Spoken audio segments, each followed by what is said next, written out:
In the Borderlands series, there is one issue that has plagued the launch of every game since Borderlands 2. I'm not talking about in-game balancing, inconsistent story, or lack of direction, but the very foundation of what sets Borderlands apart from other loot shooters. Dedicated farming. Now, hearing this may confuse you a bit. Isn't there already dedicated farming in the games that came out after BO2? And yeah, there is! But every time a new Borderlands game drops, it lacks a complete way to get every legendary from some sort of dedicated source. I'm just gonna get right into it. It all started with Borderlands the pre-sequel. At the launch of the pre-sequel, there were in fact bosses that had dedicated legendary drops with one little issue. They didn't respawn! So if you wanted to farm a boss for their dedicated drop, you couldn't. Not unless you read-only farmed them, which is an exploit. Which left the grinder to be the only way to farm legendaries, which caused everyone to farm the hell out of the launcher known as the Thingy, as at the time it had an incredibly high drop rate that was later nerfed. After found outcry, CEO of Gearbox, Randy Pitchford, had this to say in a tweet: "If you're a farmable boss person, you're going to have to be patient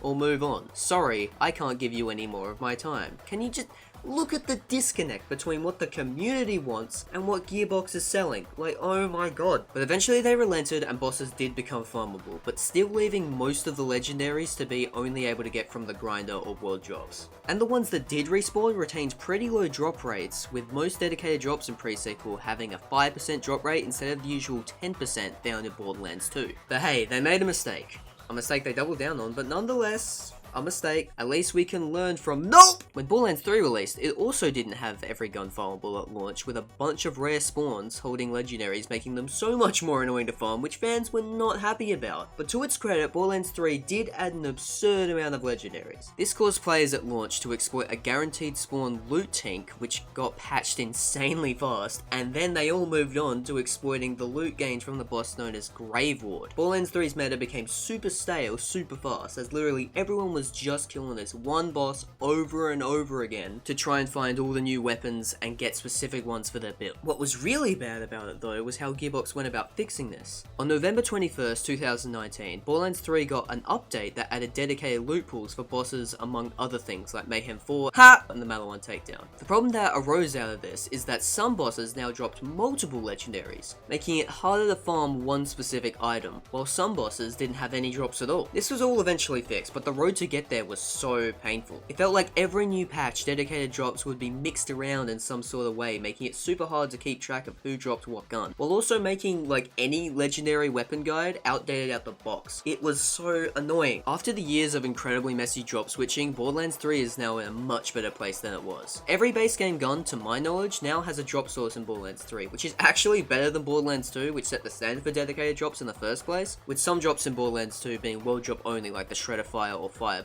The reason why there weren't as many dedicated drops at launch was because Borderlands 3's loot system dropped way too many legendaries in regular play. You would get world drops way easier than any dedicated item you would farm, easily. Okay, but they had to spend a lot of time fixing the mistake this time, so lesson learned, right? Fucking no! You stop interrupting me, goddamn! Here comes Wonderlands drunkenly stumbling into frame as it again, like its predecessors, didn't have all legendaries as dedicated drops at launch. Hell, they even regressed back to the pre-sequel as some bosses didn't even respawn. I'm pretty sure the original idea for bosses to not respawn was because in the Chaos Chamber, they would. That would be your opportunity to get those guns. But you could never farm a specific boss at a specific time in the Chaos Chamber, it was always random. Instead, they opted to rely on the loot bunnies, the reward system at the end of the Chaos Chamber. The better you do in the Chaos Chamber, the more crystals you would get to spend at the end on the loot bunnies. This, and big shocker right here, made it super annoying to farm specific items that didn't have a drop source. Fans were literally, like, at this point, just waiting for the inevitable patch. We complained, and then we just waited, because at this point, it just became a routine. World drops were also a similar problem like Borderlands 3, but not as much, as you needed to upgrade your loot luck first. Once you did that, it would get annoying. But that's the topic for a different video.